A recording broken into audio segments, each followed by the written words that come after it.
Yo, what's up guys?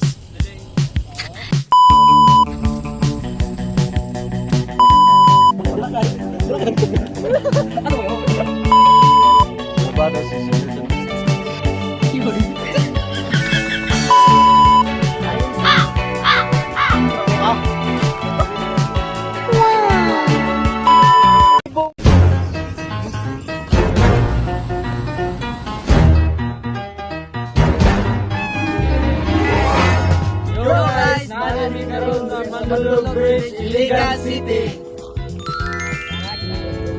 Ito nga pala yung Mandaluyong Bridge, located dito sa Hanapan, Iligan City.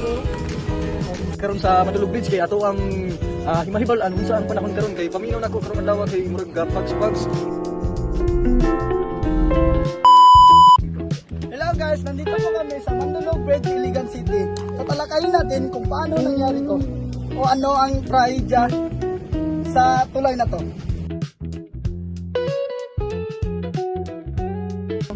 Ayon sa mga residente dito, marami daw ang nasawi at 1,000 tao ang di pa nakita. Sabi ni tatay kahapon, base sa nakuha naming interview kagabi, isa siyang survivor sa during Sindong in 2011. 6 na pamilyang nakailigtas dahil nagsama-sama sila sa isang bahay at doon lang sila sa bubong hanggang sa matapos yung bagyo. Dito guys, in-interview namin si tatay. Sabi niya, hindi talaga nila in-expect yung pangyayaring yun. Nakaka-touch talaga yung kwento ni tatay sa amin. Sabi pa nga niya, nagkawatak-watak na silang magpamilya, silang 6, kahit saan na sila napadpad, ngunit sa awa ng Diyos, safe naman sila at hanggang ngayon, kompleto silang pamilya.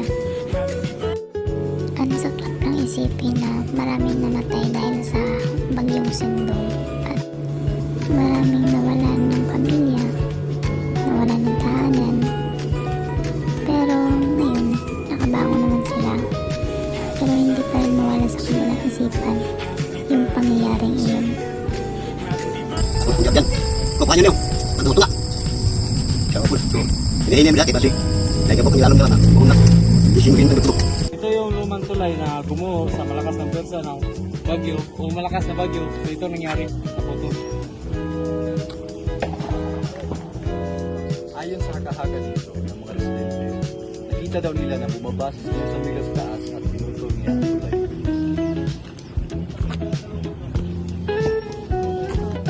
Ayon sa kapatid nating Muslim, sila yung nakakita kung paano pinutol ni San Miguel ang tulay na to.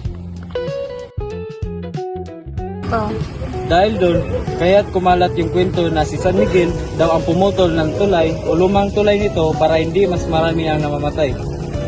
So people shared this because the water was already too high, logs, mud, and debris were filling up.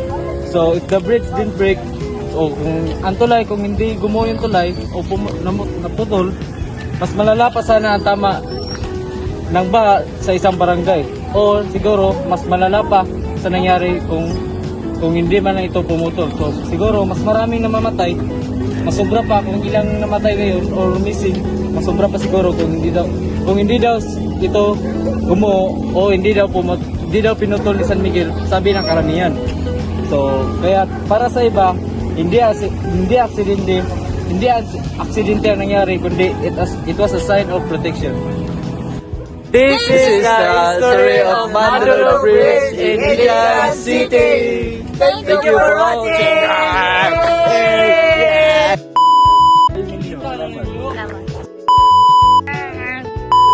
Dami daw nasawi at 1,000 tuwa naman.